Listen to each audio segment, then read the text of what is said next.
Bonjour à tous, je vous propose qu'on démarre ce webinaire. Merci beaucoup pour vos participations nombreuses. L'idée, c'est aussi qu'on puisse avoir un webinaire qui soit disponible pour les personnes qui n'ont pas pu se connecter aujourd'hui, donc on va l'enregistrer. C'est pour cette raison aussi qu'on fera attention au moment des questions-réponses, de ne pas donner les noms pour voilà, protéger l'anonymat de chacun. Donc on sera vigilant sur ce point. Donc merci pour votre participation et donc bienvenue à ce webinaire lié donc à l'appel à projet données de santé et applications, le fameux DataE. Peut-être avant de démarrer, on peut faire un petit tour de table pour les personnes qui seront amenées à prendre la parole aujourd'hui. Donc de mon côté, Maxime Caillé, moi je suis responsable du pôle projet partenaire de la direction des partenariats au FData Hub, au HDH. Je suis accompagné de Agathe. Oui, bonjour. Je m'appelle Agathe Brandy. Je suis en charge de l'organisation opérationnelle de l'appel à projet du côté du LZL avec Maxime. Et côté DGOS.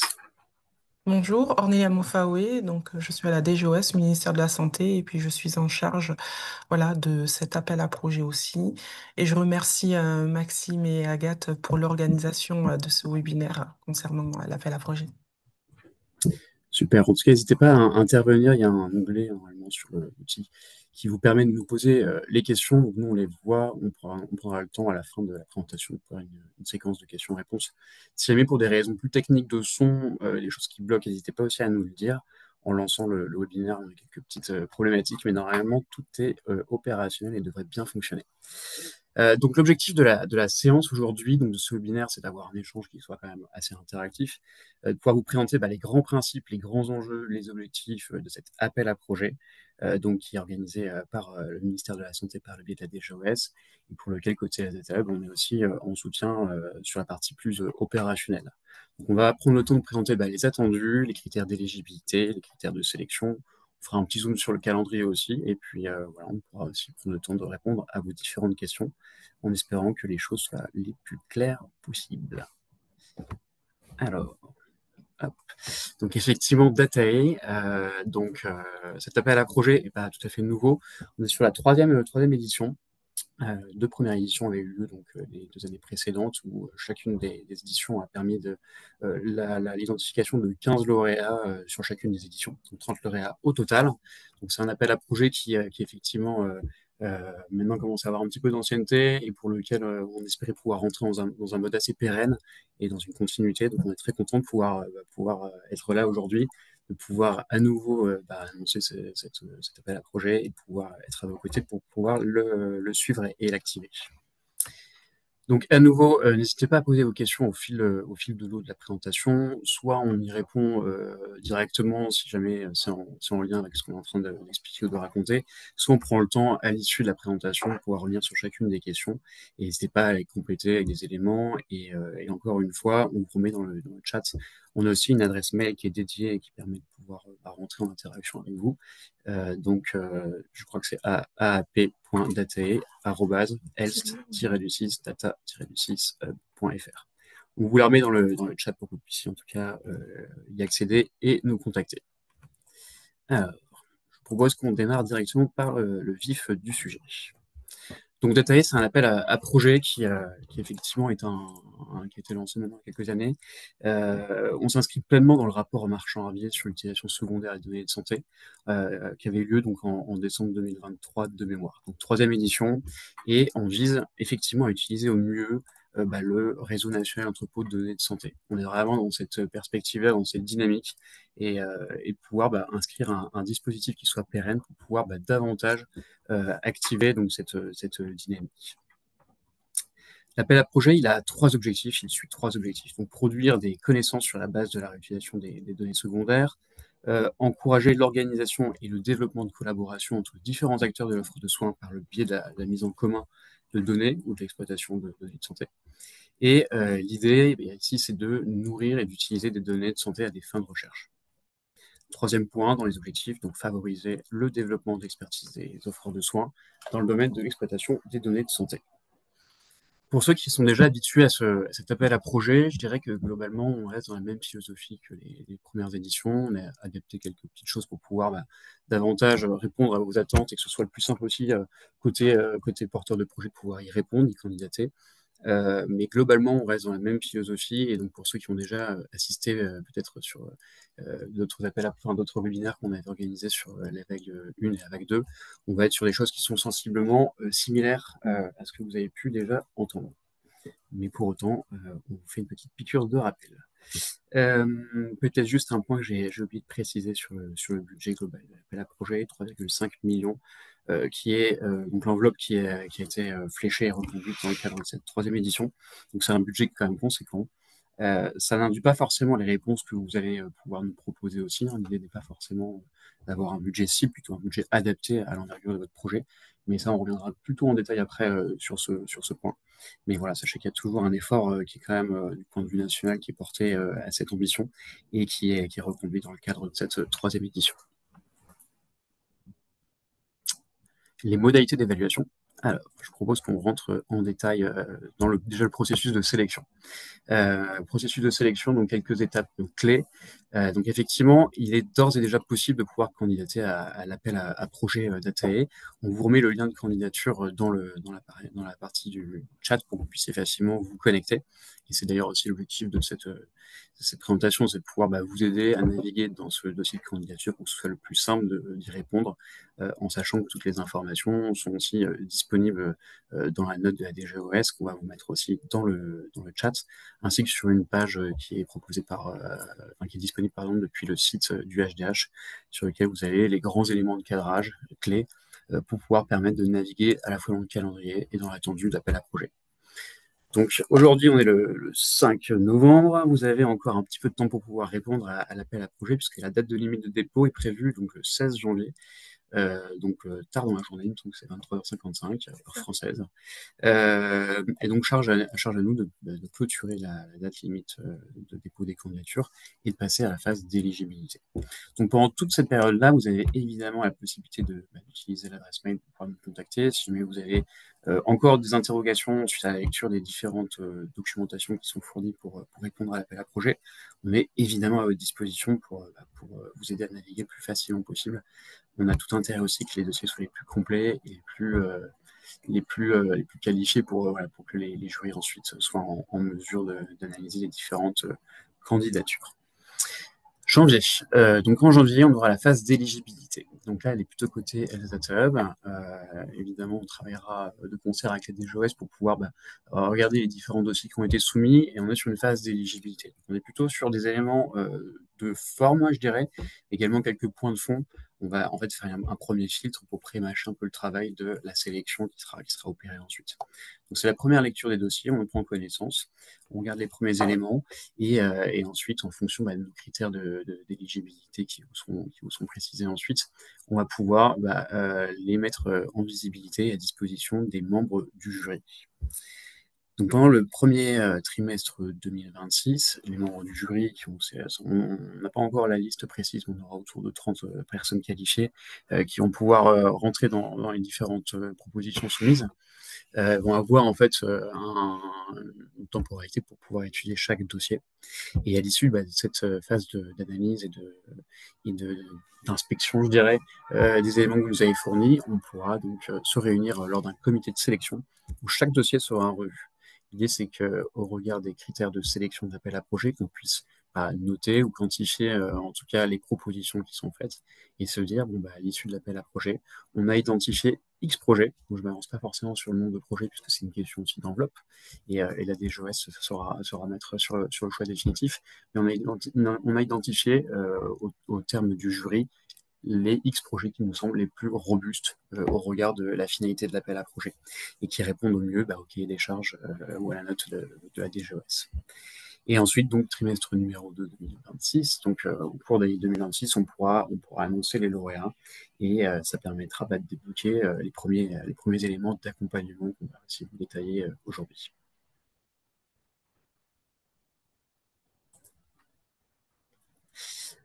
On est là, je pense que je te laisse la parole cette partie-là. Oui. Donc, concernant les critères d'éligibilité, qui peut candidater? Donc, comme tout appel à projet, donc le dossier de candidature doit bien être complet et conforme au format qui est imposé. Donc, il est vraiment important de lire attentivement la note d'information. Tout est vraiment bien spécifié dedans, ainsi que tous les documents annexes qui sont fournis. Donc, il y a 5 annexes dans le dossier de candidature. Donc, les dossiers doivent être soumis dans les délais et sous forme électronique sur démarche simplifiée. Donc, sur le site du Health Data Hub, je pense que vous pouvez directement cliquer, enfin, vous avez un lien pour cliquer sur la démarche, mais il a été aussi mis sur le site du ministère de la Santé pour pouvoir candidater sur démarche simplifiée. Ensuite, concernant le projet, il y a plusieurs critères, des critères qu'on va dire d'inclusion ou bien plutôt d'éligibilité pour pouvoir bien candidater. Donc, il faut que les données, il faut une disponibilité des données dans l'EDS hospitalier, voilà, de la structure qui est coordonnatrice, ou bien que les données soient disponibles dans les 12 mois qui suivent l'annonce des lauréats. Donc voilà, au deuxième trimestre, quand on va annoncer le lauréat, le contrat à rebours, entre guillemets, va commencer à partir de cette date et dans les 12 mois. Dans les 12 mois, il faut vraiment qu'il y ait une disponibilité des données dans ces EDS-là. Donc, il est possible de croiser, bien sûr, les données des EDS avec d'autres sources de données autorisées, comme des bases autres nationales, des ICRF, dans le cadre de projets de recherche. On peut vraiment croiser ces données-là. Comme l'a dit tout à l'heure Maxime, il n'y a pas de limite budgétaire ou de calendrier sur ces projets. Donc, pas de limite budgétaire parce qu'on a une enveloppe, entre guillemets, qui est fermée. Et voilà, le projet doit être robuste et doit vraiment respecter certains critères. Et voilà, ça doit être, le budget doit être cohérent avec le projet.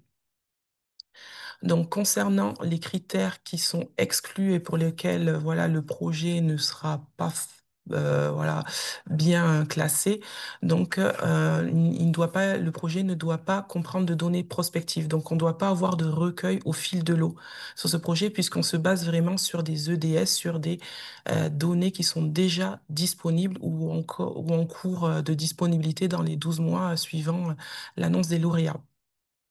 On ne doit pas aussi d'avoir d'études de faisabilité ou de pré-screening. Ensuite, concernant le porteur du projet, donc le porteur doit être le coordonnateur scientifique et il doit le porter avec la structure de coordination, donc qui est gestionnaire. Donc ça peut être un GCS ou bien un établissement, une maison ou un centre de santé. Et alors, on l'a pas forcément noté ici, mais vous allez voir dans le dossier aussi, il est demandé à ce que il y ait un coordonnateur, le coordonnateur scientifique et un responsable de qualité de disponibilité qui doivent être impliqués systématiquement dans le projet. Concernant la structure coordonnatrice donc du projet, il doit avoir mis en place un EDS. Donc cet EDS doit être soit autorisé par la CNIL ou bien ayant réalisé une déclaration de conformité au référentiel CNIL ou bien prévoyant de le faire dans les 12 mois à compter de l'annonce des résultats.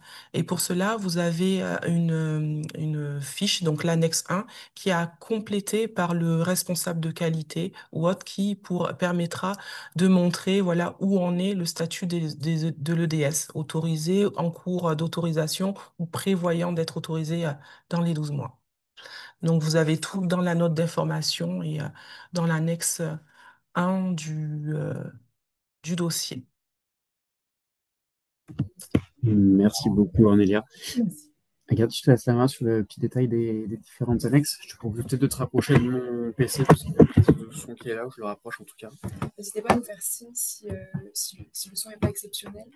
Euh, donc sur on va revoir deux annexes réglementaires que vous serez amené à compléter dans le cadre du dossier de candidature. Donc la première annexe qui est relative au statut réglementaire de l'EDS et l'annexe 3 qui est relative à votre demande de financement de ce projet. Donc l'annexe 1, elle décrit les démarches réglementaires qui sont mises en œuvre par le porteur de l'EDS, que ce soit pour la conformité ou l'autorisation clinique, qu'elle soit obtenue en cours. Excuse-moi, Agathe. Oui, Juste dans le chat, il y a une personne qui indique qu'on t'entend mal. mince. Ok. Merci Je vais beaucoup. rapprocher le PC, puis peut-être que... Ok, je vais essayer de parler un peu plus fort. Donc, du coup, on va revoir deux annexes que vous serez amené à compléter pour le dossier de candidature, que vous trouverez d'ailleurs à la fin du formulaire démarche simplifiée. Donc, pour l'annexe 1, qui est en fait l'attestation de responsable de traitement, elle vise à décrire les démarches réglementaires qui ont été mises en œuvre par le porteur de l'EDS, que ce soit au niveau de la conformité ou de l'autorisation, qu'elle soit obtenue ou en cours. Dans ce dossier de candidature, on attendra une annexe par EDS mobilisée pour le projet. Et dans ce cadre, elles doivent toutes être datées et signées. On passe à juste après. Sur la grille budgétaire, donc l'attendu est assez classique parce que l'objectif, c'est donc de s'assurer que les activités pour lesquelles vous demandez un financement ne sont pas déjà financées. Donc l'idée, c'est de décrire les ressources que vous allez mobiliser et les activités qui sont réalisées de la façon la plus exhaustive possible. Donc comme le précise la note d'information, toutes les dépenses éligibles seront financées à hauteur de 100%. Et parmi ces frais éligibles, on compte les dépenses internes et externes. Néanmoins, l'AP a deux spécificités qui sont également mentionnées dans la note d'information. Donc, comme le précisait Ornelia tout à l'heure, seul un établissement est habilité à recevoir les fonds du prix du lauréat. Donc, charge à ce dernier, à cet établissement-là, de répartir le budget entre toutes les parties prenantes du projet. Et enfin, seconde spécificité, qui est pareil, peut-être plus précisément décrite dans la note d'information, mais l'idée c'est de consacrer 40% du budget que vous demandez à la mise en qualité des données, aux travaux préparatoires, pardon. L'idée, peut-être là-dessus, je me permets de parler, mais c'est dans la proposition du budget que vous avez effectué, c'est peut-être un point de vigilance. C'est-à-dire que la phase préparatoire de votre dossier, donc sur le travail de collecte de données, de mise en qualité, tout ce travail-là qui est fait plutôt en amont, généralement, des projets de recherche, de réutilisation de données de santé, il ne faudrait pas que cette partie-là représente un budget qui soit supérieur à 40% de l'enveloppe totale de votre demande de financement. D'ailleurs, on a donc, dans la grille budgétaire, vous aurez information sur le dépassement des 40%, puisqu'on calcule directement le taux qui sera dédié aux travaux préparatoires. Donc, comme le précisait Maxime, effectivement, ce qu'on considère comme travaux préparatoires, c'est la collecte des données, la mise en qualité, l'intégration dans l'EDS et aussi la réalisation de solutions facilitantes pour consulter les différentes sources de données. Concernant les étapes du financement, le financement il est divisé en 4 étapes avec une majorité du financement qui arrive en début de projet. Donc on a 30% du montant demandé qui est délivré dès que vous êtes, à partir du moment où vous êtes lauréat. La seconde tranche qui est de 50% du budget total pourrait être obtenue à partir de l'autorisation réglementaire. Les 10% lorsque vous faites la soumission de l'abstract et enfin les 10% restants pourront être débloqués à partir du moment où vous êtes publié dans une revue de rang A, B ou C.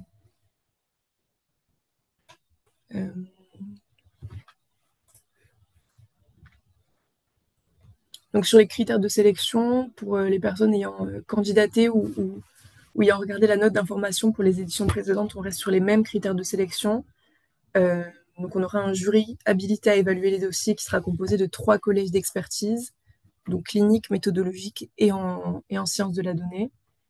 Et donc les dossiers seront évalués sur la base des mêmes critères, à savoir le bénéfice et le caractère innovant du projet, la pertinence de la méthodologie et des données qui seront mobilisées pour le projet, la faisabilité du projet, la capacité du porteur à porter ce projet.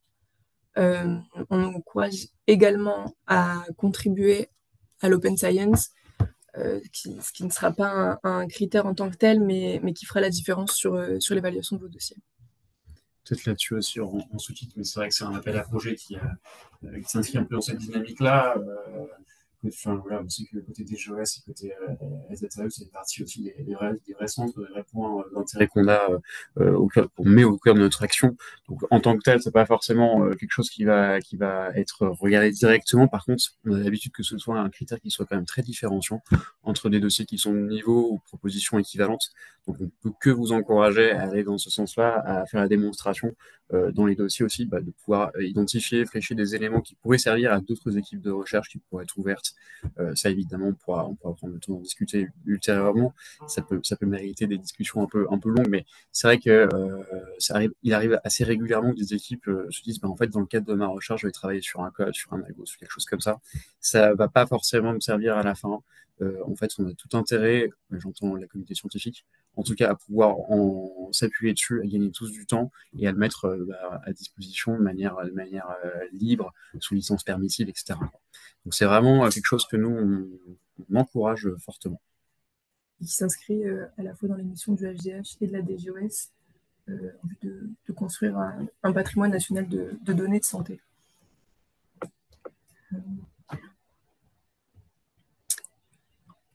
On est bon. Oui, peut-être. Écoutez, on a balayé globalement les points qu'on souhaitait aborder aujourd'hui, donc peut-être les grands éléments qui structurent cet appel à projet. C'est allé assez vite. On peut revenir sur quelques précisions, quelques points qui pourraient mériter plus d'explications. Il y a quelques questions qui sont déjà arrivées, donc on peut les prendre. N'hésitez pas aussi à interagir directement. Alors, peut-être dans la continuité de ce qu'on était en train de présenter, on nous demande qu'est-ce que signifie Open Science, des données, des algorithmes pour le HDH. Peut-être que je te laisse prendre la main sur. Ouais. Donc oui, sur la partie Open Science, donc nous ce qu'on entend par là, c'est alors sur les modalités d'ouverture, de mise à disposition, on n'est pas du tout, enfin la doctrine n'est pas arrêtée, on n'est pas fermé, on est plutôt enclin à une discussion et c'est ce qu'on pousse en général. Nous, dans la manière dont on conçoit les appels à projets et quand on conçoit ce type de dispositif, on se dit qu'en fait, en dehors d'accompagner des projets, on peut tous profiter de certaines choses qui sont travaillées et qui sont financées à l'abri de projet et les ouvrir en fait pour que d'autres équipes, d'autres responsables de traitement à tout moment puissent en bénéficier et voilà, que ça permette de pouvoir enrichir ce que tu appelles notre patrimoine, quoi. Et c'est vrai que là-dessus, on est assez aligné et on pense qu'effectivement, on a toujours possibilité de pouvoir identifier, enfin souvent, pardon, la possibilité de pouvoir identifier des algorithmes, peut-être des bases de données, hein, je sais pas, enfin, il faut en discuter, qui pourraient servir à d'autres équipes. Après, la question de comment on les ouvre, c'est pas forcément une question complètement fermée, et c'est quelque chose qu'il faudra qu'on voit tous ensemble. Mais l'idée, c'est plutôt de préalablement de pointer peut-être des choses que vous identifiez comme étant susceptibles d'être ouvertes et qui pourraient resservir ou qui pourraient permettre aussi d'alimenter des réflexions. Enfin, voilà, c'est un peu dans cette logique-là de co-construction et d'essayer de mettre à disposition un maximum de choses pour l'ensemble des équipes de recherche. Il y a pas mal de questions. Donc je vais les prendre comme elles viennent, si ça vous va, en espérant que je ne fais pas trop de labyrinthe dans les réponses. Je vais prendre celle-ci qui me semble pas trop complexe. Est-ce que le diaporama sera partagé après ce webinaire? Donc, tout à fait. On pourra vous envoyer le diaporama et à nouveau, je remets une petite couche sur des éléments qu'on a dit, mais le diaporama n'est que finalement un extract des informations qui sont dans la note de la DGOS, sur nos sites respectifs DGOS et HDH, et également dans le dossier de candidature. Donc, ce qu'on vous invite, c'est évidemment à prendre connaissance. Vous pouvez vous appuyer sur la présentation qu'on vous enverra. Et si des questions persistent, donc on en parle aujourd'hui, mais on est également à votre dispo par mail. Donc n'hésitez vraiment pas, quoi. C'est important que vous puissiez avoir les réponses à vos questions et que vous soyez dans les meilleures dispositions pour déposer les dossiers. Ok, ensuite j'avais vu une question donc, sur le nombre de projets qui avaient été déposés lors des précédentes éditions pour vous donner un petit peu une idée du nombre, de la proportion de projets retenus. Oui. Alors pour la première édition de l'appel à projet, il y a 95 candidatures qui ont été déposées avec donc 15 lauréats pour la première édition. Et pour la seconde édition, donc 15 lauréats aussi, avec 108 dossiers qui ont été déposés en tout. De mémoire, alors ça peut peut-être vous donner aussi des éléments, et c'est pas forcément un point de référence, mais il me semble que le financement moyen était autour de 250. Donc ça vous montre qu'il y a quand même des écarts qui sont importants à nouveau. Ça peut vous donner une idée. Mais l'idée est bien que la demande de financement, l'enveloppe demandée, soit juste cohérente par rapport à l'ambition de votre projet de recherche. C'est vraiment ça qui sera regardé par le jury. On ne va pas avoir un regard de comparaison sur ce point-là. C'est pas du tout le point, en tout cas la comparaison qu'on fera, c'est sur l'adaptation, enfin, sur la cohérence de votre proposition globale. Alors, tac, tac, tac. Autre question. Alors, est-ce que l'aspect multicentrique, plusieurs EDS, des projets est important? Alors, Euh, alors, l'aspect multicentrique ne fait pas partie du cahier des charges. Il peut être encouragé. Je ne sais pas si Ornelia Oui. peut-être. Il n'y a pas forcément d'importance par rapport à l'aspect multicentrique. Le principal, c'est que voilà, l'EDS, entre guillemets, soit en France. Et on encourage par contre, bien sûr, la collaboration entre plusieurs EDS. Donc voilà, c'est le mieux. Voilà, on ne veut pas se retrouver avec les mêmes projets dans différents établissements. Le mieux, c'est de collaborer et de faire voilà, un projet spécifique voilà, avec plusieurs EDS. Donc, voilà. Il y avait une question aussi, alors je pense que la toute première, c'était sur les retours faits par le jury des années précédentes ne sont pas assez spécifiques pour permettre réellement d'améliorer et savoir si une resoumission est encouragée ou non. Peut-on avoir des retours plus détaillés? Cela sera-t-il différent cette année? Bah après, on prend bien le point. Donc cette année, voilà, on pourra demander peut-être aux experts de spécifier un peu plus leur retour concernant certains projets. Et bien sûr, enfin, étant donné qu'il y a énormément quand même, il y a pas mal de dossiers, voilà, les réponses, enfin, pour certains dossiers qui ne seront pas pris, bien sûr, si le porteur contacte pour savoir ce qu'il en est enfin, pourquoi le dossier a été rejeté, une réponse pourra être apportée. Après, des fois, c'est aussi un souci. Alors, le mot, voilà, n'est pas bon, c'est compétition, mais en même temps, voilà, on a une enveloppe de 3,5 millions, il peut avoir enfin, 40 très bons projets, mais voilà, il y a un classement qui est fait, puis on va jusqu'à hauteur des 3,5 millions. Donc, euh, donc voilà. ça répond du coup à l'autre question, si effectivement s'il est possible de resoumettre un projet déjà déposé. Évidemment, vous êtes tout à fait libre de pouvoir recandidater. Si les éléments que vous avez pu avoir à l'issue de l'édition 1 ou 2 vous permettent de modifier aussi certains aspects de votre projet, c'est tout à fait envisageable et c'est généralement comme ça que les porteurs de projets opèrent. C'est-à-dire qu'il y a aussi parfois des versions qui sont un peu itératives ou qui sont un petit peu améliorées, je dirais, même si c'est un peu jugement de valeur, mais en tout cas qui sont légèrement modifiés et qui permettent de pouvoir permettre aussi au jury de mieux se saisir de votre projet. C'est aussi un point qui est important, hein, c'est que le jury est quand même, on fait en sorte que le jury soit suffisamment large, qu'on puisse avoir quand même pas mal d'expertises différentes pour pouvoir s'approprier une variété de sujets importantes. Pour autant, c'est vrai que la manière dont vous allez rédiger le dossier va forcément avoir une incidence très forte sur leur capacité à se projeter, à bien comprendre finalement la finalité, comment vous voyez les choses, comment vous structurez tout ça. Donc parfois, certains retours qui ont été faits peuvent être utiles d'être incrémentés, je dirais, dans votre projet. Peut-être que c'est aussi simplement une compréhension des éléments de compréhension qui mériteraient d'être ajoutés. Ok. Je vois une question. Si on a un partenaire privé, une start-up, peut-on financer une partie de la recherche en collaboration? Alors attends, que j'ai perdu la question. La recherche en collaboration scientifique avec elle. Donc, si je comprends bien, on aurait un établissement de santé qui aurait dans son consortium ou dans son équipe un acteur privé, donc une start-up dans ce cas-là. L'idée serait que l'établissement soit en capacité de pouvoir réfléchir une partie des fonds vers l'activité qui serait réalisée par la start-up au moment du projet, dans le cadre du projet. Ornia, tu veux peut-être approfondir? Alors, oui, alors dans le cadre hein, d'un projet, donc bien sûr, comme j'ai dit tout à l'heure, donc l'EDS doit vraiment être basé dans la structure coordinatrice. Une start-up peut faire partie du projet en tant que prestataire ou en tant que collaborateur et apporter un financement également. Dans la grille budgétaire, il y a, voilà, enfin, vous verrez qu'il y a une partie spécifique s'il y a un financement supplémentaire, voilà, qui est notifié en bas de la grille. Donc, c'est tout à fait possible. Mais après, voilà, pour vraiment voir comment la start-up ou autre entre dans le projet, il faudrait vraiment qu'on voit le projet. Mais voilà, par rapport en tout cas à la question qui est posée, là, comme ça, ce serait possible, oui. Hmm. Autre question, qu'est-ce qu'un responsable de qualité des données? comme évoqué plus tôt, un DPO, un ingénieur ODS. Pour moi, alors c'est parti effectivement sur la mise en qualité de données, on est plutôt sur les traitements techniques, je dirais. Enfin, c'est comme ça que moi je l'entends. C'est plutôt toutes les opérations qui vont vous permettre d'avoir un jeu de données ou d'avoir en tout cas une base de données qui soit exploitable, qui soit utilisable. Donc c'est tous les traitements préalables qui vont être nécessaires. Donc, pour moi, on est plutôt sur. Alors, je ne sais pas quels sont les bons termes, mais dans la question, en tout cas, je prendrais plutôt la partie ingénieur ODS que DPO, à mon sens. Mais effectivement, il peut y avoir aussi un travail, il peut y avoir aussi quand même quelques éléments plus de qualification de données, ou qui peuvent mériter en tout cas un DPO de se pencher sur ce.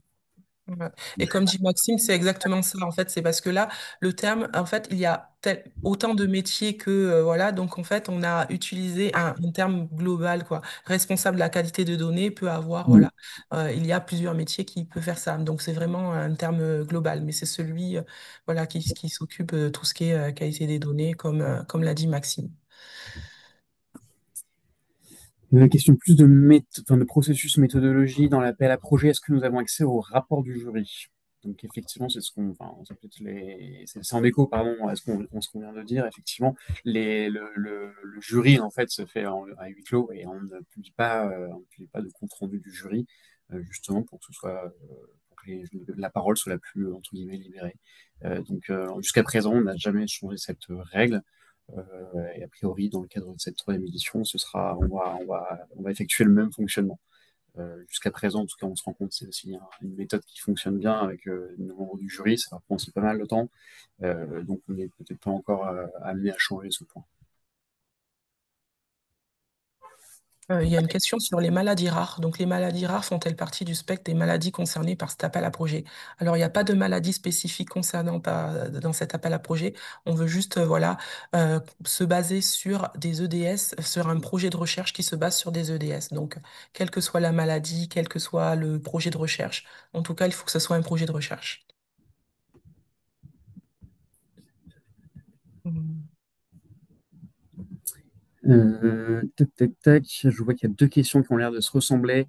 Est-ce que vous pouvez donner des exemples de projets de recherche qui ont été financés dans les AAP précédents, donc dans le cadre de l'édition 1 et 2, j'imagine? Et avez-vous des exemples de précédentes éditions? Donc, je pense que c'est à peu près la même réponse qui est attendue. J'ai un petit doute sur le fait qu'on ait publié. Alors, on a publié les résultats. Donc, sur le site du ministère, vous pouvez voir les résultats de la première et de la deuxième édition. Donc, vous avez les titres, les établissements, les porteurs et le budget. Voilà. Donc, voilà, tout est sur le site du ministère. Donc, vous pouvez consulter ça, en tout cas, les titres et tout ce qui va avec sur le site.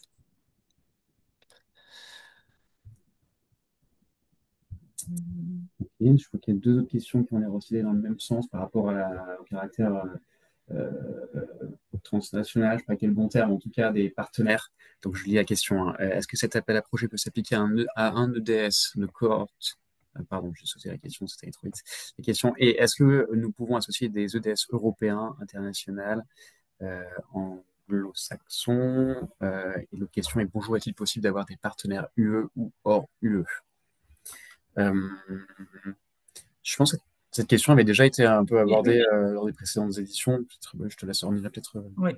Alors, après, comme dit aussi tout à l'heure, c'est tout à fait possible, mais la structure gestionnaire doit toujours être voilà, basée en France. L'EDS principal doit être basé en France.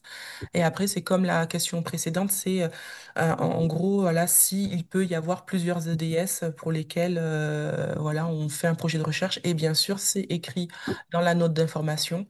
Donc après, il faut que, dans le cadre de l'UE, qu'il respecte aussi ce qu'il y ait notifié dans la note d'information. Mais c'est tout à fait possible, voire recommandé qu'il y ait des, des, des partages, enfin pas un partage, mais un projet de recherche qui se base sur plusieurs EDS, mais dont le principal EDS, en tout cas, est basé voilà, sur le territoire français.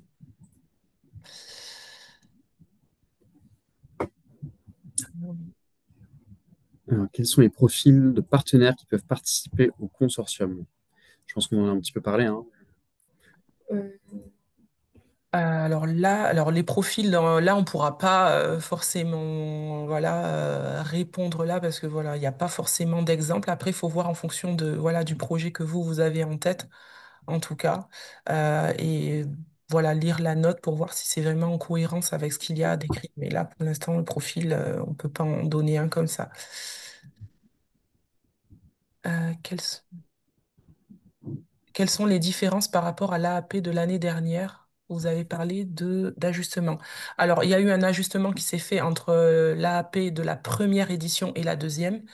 Parce qu'on voilà, on a fait un gros point avec voilà l'équipe du Health Data Hub, voilà pour améliorer certaines choses et pour voilà le HDH a vraiment pris en compte les questions qui ont été soulevées par les porteurs et par le jury aussi. Et c'est là qu'il y a une amélioration. Mais voilà, par rapport à la deuxième édition, par contre, l'appel à projet, il n'a pas été modifié. Il est semblable. Voilà, il est relativement semblable. Je vois qu'il y a une petite question sur les budgets. On peut refaire un petit point dessus. Donc, la question est, pouvez-vous répéter les budgets? Donc, ce qu'on a annoncé dans les slides, donc 3,5 millions d'euros. C'est l'enveloppe globale de l'appel à projet. Donc, à nouveau, juste là-dessus, si jamais c'est une personne qui nous a rejoint en cours de route, puis comme ça permet de faire un petit rappel, on n'a pas en tête forcément d'avoir un montant par projet. Donc l'idée est bien que vous puissiez mettre en proposition du jury un dossier de candidature où la proposition financière soit adaptée à l'envergure de votre projet. C'est plutôt ce point-là, c'est la cohérence qui va nous intéresser. Et donc nous, en fonction des projets qui auront été fléchés comme étant les plus matures ou les plus poussés par le jury, on retiendra ceux qui permettent de rentrer dans notre enveloppe, quoi, tout simplement. Donc pas forcément de budget en tête pour l'instant, simplement retenez que c'est 3,5 millions d'euros qui sont alloués dans le cadre de cet appel à projet.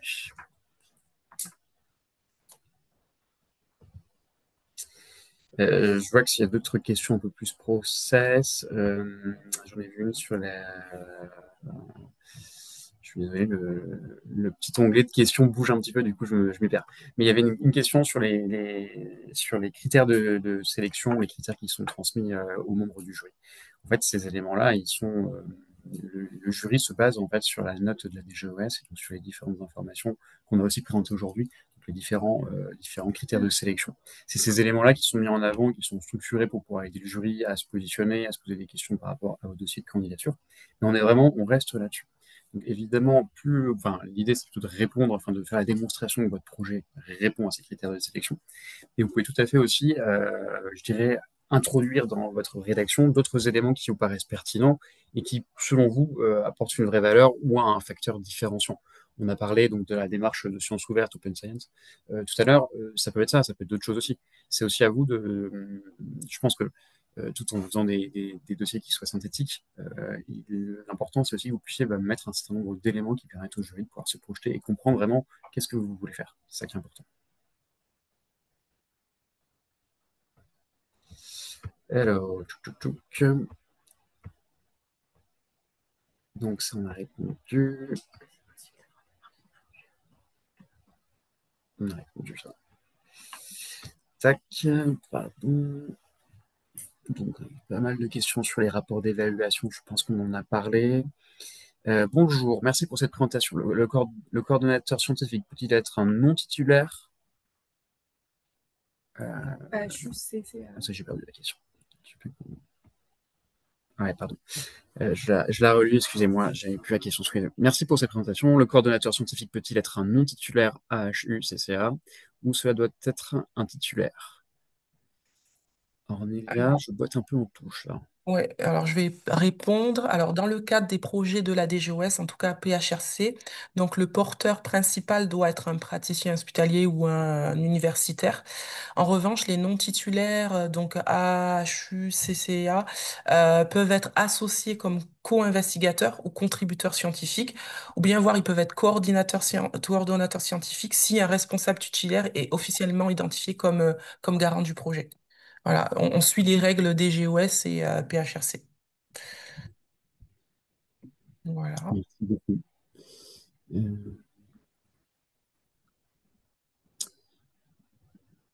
Alors, une autre question. Un projet en cours qui a besoin d'un complément de financement complémentaire peut-il candidater? Donc là, effectivement, si vous avez un projet qui est déjà lancé, que vous auriez besoin d'une rallonge, ou peut-être ouais, je pense que c'est dans ce cadre-là. Ça dépend. Le projet qui est en cours, est-ce qu'il a été lauréat de l'appel à projet des précédentes auditions ou est-ce que c'est un projet fait, qui n'a pas été fait dans le cadre des précédentes éditions? Enfin, ça dépend de la question, mais après, si un projet en cours, s'il répond en tout cas aux critères, oui, mais en général, enfin après, ça dépend vraiment de comment la demande est faite parce que là, comme ça. Voilà, les compléments de financement sur un projet de recherche déjà financé, voilà, c'est particulier. Ça dépendra vraiment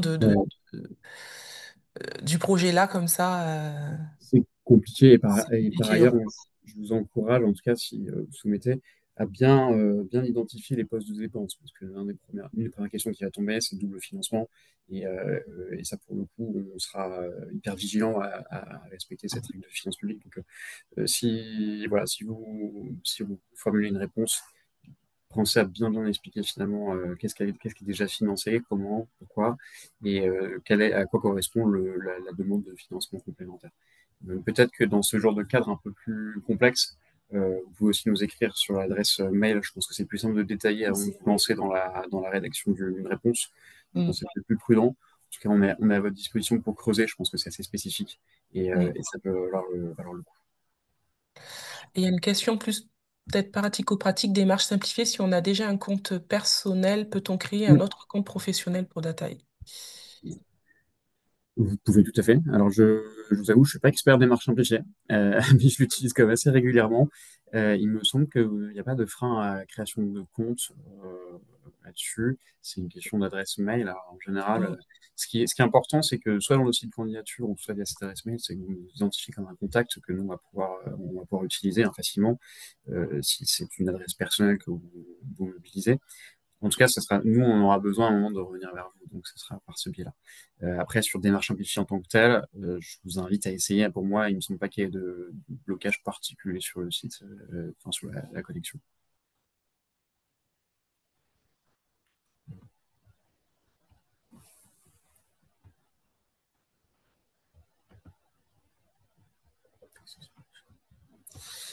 Alors, je vois qu'il y a une question sur la temporalité. Est-ce qu'il y a une temporalité requise? Euh, il me semble pas qu'on est borné. On a des projets qui sont assez variés, justement. C'est tout l'intérêt d'avoir une forme de liberté sur la formulation du budget. C'est que justement, on va regarder ça aussi, en fait, en fonction de la temporalité, des efforts, enfin, du travail qui sera à fournir pour répondre à la question de votre projet.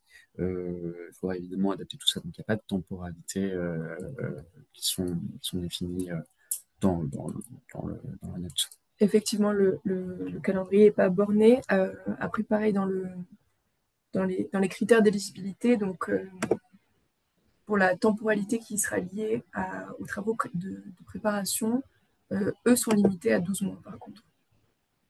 Donc, ce qui implique que la demande de financement doit être 40% inférieure, pardon, peut-être de 40% maximum de votre demande de budget et doit rentrer dans les 12 mois. Autrement, pas de borne temporelle. Pourquoi déposer sur démarche simplifiée? Ça fait bien avec la question précédente. Bah, écoutez, parce que c'est une plateforme qui est sécurisée, avec laquelle on a l'habitude de fonctionner. Par ailleurs, je dirais un objectif d'amélioration, si vous identifiez d'autres possibilités, moi je suis à titre personnel curieux de les avoir, donc ça m'intéresse.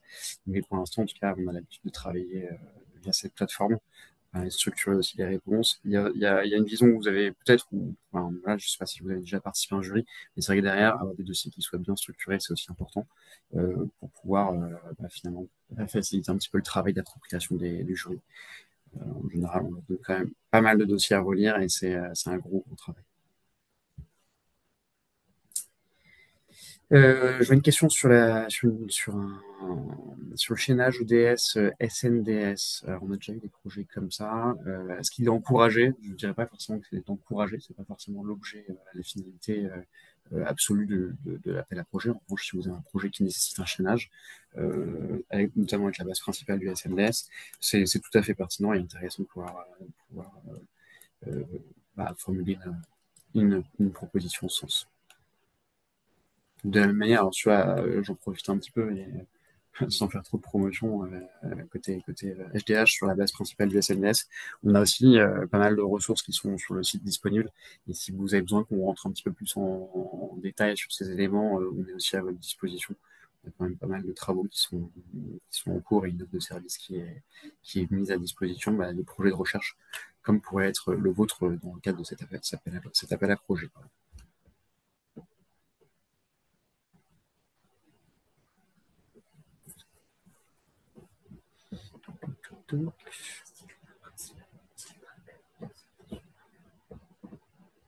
Hmm. Attends, je cherche les autres questions.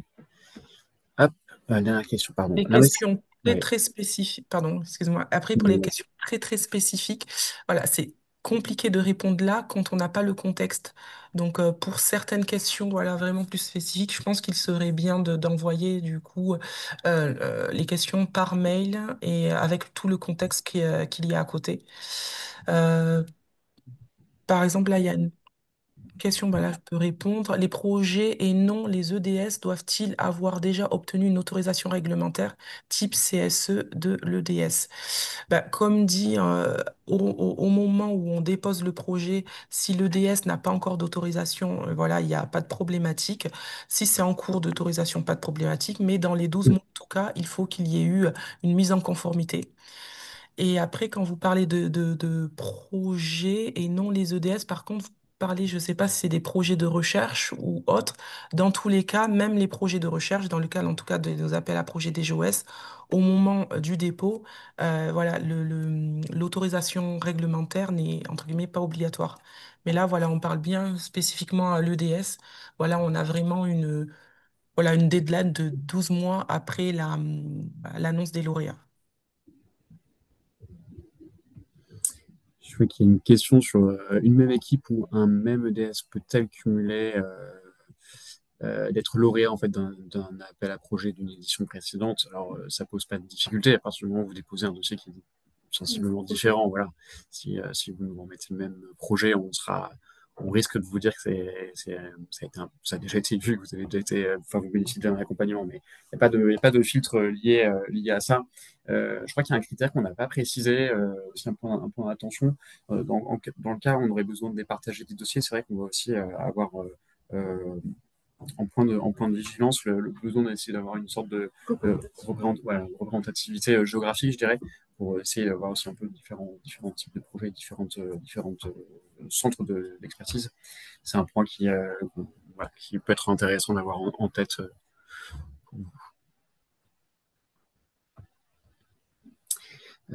Sur les thématiques ou orientations prioritaires. Donc, on a un petit peu répondu, mais non, on n'a pas forcément de thématiques ou d'orientations prioritaires qui sont visées dans le cadre de l'appel à projet. Justement, c'est volontairement assez large, hein. L'idée, c'est vraiment de stimuler les cas d'usage qui sont dans cette dynamique d'entrepôt de données de santé.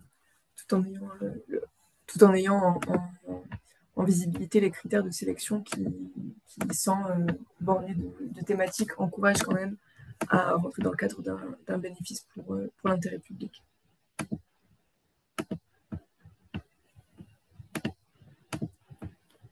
Hop, je regarde un peu les dernières questions. Un même établissement de santé peut-il déposer plusieurs projets avec des porteurs différents, mais qui s'appuient sur le même EDS? Tout à fait. Pas de contre-indication là-dessus. Effectivement, à partir du moment où vous faites une demande enfin, un projet en tout cas est différent, il n'y a pas de sujet. Ça peut être le même établissement qui porte la demande avec une équipe différente, ça peut être sur le même EDS. Voilà. La question derrière, c'est est-ce qu'on parle du même projet ou est-ce qu'on parle de quelque chose de différent?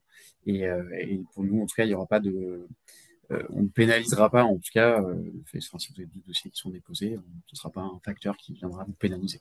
Il y aura juste ce petit point que je disais juste avant, effectivement, si on a besoin de départager, le critère géographique peut être intéressant et pourrait nous servir. Il y avait une question, alors j'ai vu, l'investigateur principal peut-il être un cadre de santé supérieur? Oui, clairement, enfin, il peut, voilà, il peut être porteur scientifique, ça peut être un cadre de santé supérieure où il n'y a pas de problème avec ça, puisque l'appel à projet porte spécifiquement sur des projets d'exploitation de données de santé. Donc, s'ils rentrent dans le cadre, voilà. Après, ce qui est exigé, c'est que ça soit légitimé, pardon. Il y a une légitimité scientifique et opérationnelle du porteur.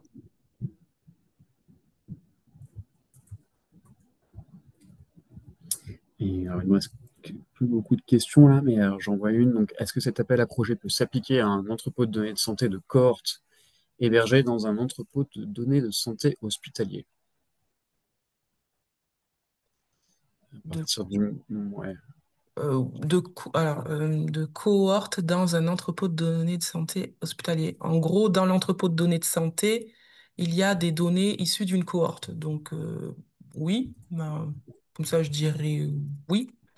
Si c'est dans l'entrepôt de données hospitalier et qu'il y a des données de cohorte, oui, il n'y a pas de problème par rapport à ça. Je ne sais pas si c'est la compréhension que je me fais de cette Ouais. question, mais Moi, j'ai un peu le même réflexe que toi. Et effectivement, peut-être que vous ouais. pouvez nous préciser par mail pour qu'on s'assure qu'on ne fasse pas une réponse à côté. Mais j'ai Mm, l'impression que là, finalement, on reste plutôt sur la question de l'entrepôt de données de santé et du coup de sa mm. conformité à la limite. Mais pour moi, il n'y a pas de, je vois pas l'autre point. Si jamais ça répond pas, enfin, si vous avez une autre idée en tête, n'hésitez pas à nous faire un petit mail de complément pour qu'on regarde ça plus précisément.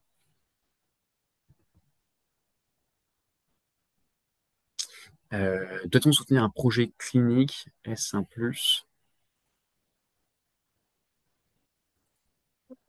Euh, Est-ce un plus de soutenir un projet clinique? Non. Enfin, l'objectif vraiment de Data il est vraiment bien spécifié, donc il n'y a pas forcément de plus. Enfin, on va vraiment se baser sur le dossier qui est du candidat. Donc ensuite, ça sera au juré de voir aussi par rapport aux autres projets ou par rapport à la puissance du projet qui sera soumis, si voilà, il est finançable ou pas. Donc voilà.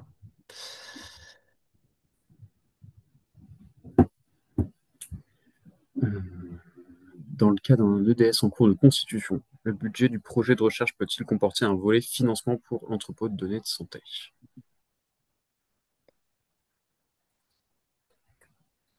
Euh, un volet financement. Faudrait peut-être spécifier ça parce que enfin, on finance un projet, attention, de recherche sur les entrepôts de données de santé. Et pour ce qui est la constitution, on a une limite de 40% du budget total. Donc voilà, c'est tout. On ne dépasse pas ces 40%. Et le but, c'est un projet de recherche qui se base sur les EDS et pas l'EDS en lui-même. Donc il faut vraiment Ouais, faire attention à ça. Il y a déjà eu un appel à projet il y a 3 ans qui était sur la constitution des EDS. Et là, dans ce cadre-là, ben, il y avait un financement spécifique pour l'EDS. Mais là, on est dans un autre cadre. On est après, c'est-à-dire on a notre mm, EDS, on a les données et on finance un projet de recherche qui se base sur ces données-là. c'est vrai que pour refaire l'histoire, Mm. on est complètement dans le prolongement en fait, dans cette dynamique-là. Et là, c'est plutôt du cas d'usage justement qui se base sur les données issues des EDS. Mm. Après, sur le volet financement d'EDS, peut-être que ça mériterait un peu d'être détaillé, c'est même la mise en qualité. Bon, je ne sais pas si on parle d'un financement sur quelque chose de plus sur une étape qui serait plus en amont en fait. Et là, je pense qu'on est un peu on est un peu hors cadre quand même. Il y avait la question, qu'entendez-vous par légitimité scientifique opérationnelle du cadre supérieur de santé? Je suppose que ça dépend aussi de l'équipe autour du projet et du projet en lui-même. Exactement, c'était ça. Voilà, vous avez votre réponse dans la question. C'est exactement ça.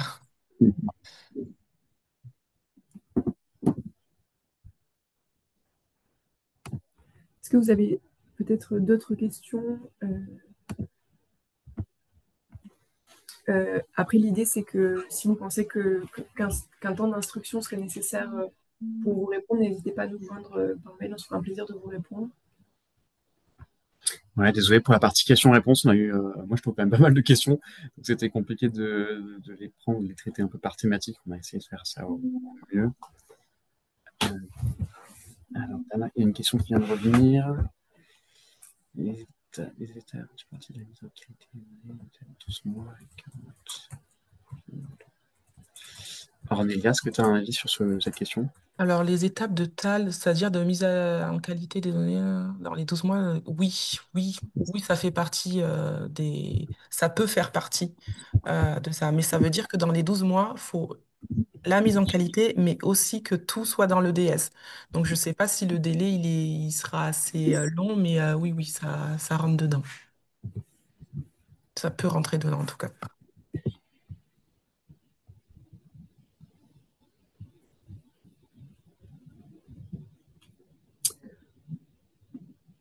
Bon, écoutez, je vois qu'on arrive d'ailleurs au bout du webinaire, il est 13h. On n'a plus de questions qui sont encore ouvertes, donc j'ai l'impression qu'on a répondu, en tout cas un maximum de choses. On a essayé de répondre au mieux. Encore une fois, n'hésitez pas à nous contacter, on a mis les liens donc, dans le chat vers les différentes ressources. N'hésitez pas à nous contacter via l'adresse mail, on est à votre disposition à nouveau. Et de notre côté, on vous fait parvenir, on met en visibilité le support rapidement pour que vous puissiez aussi vous référer aux slides. Et on attend avec impatience beaucoup de dossiers. Merci beaucoup en tout cas pour votre participation, votre attention.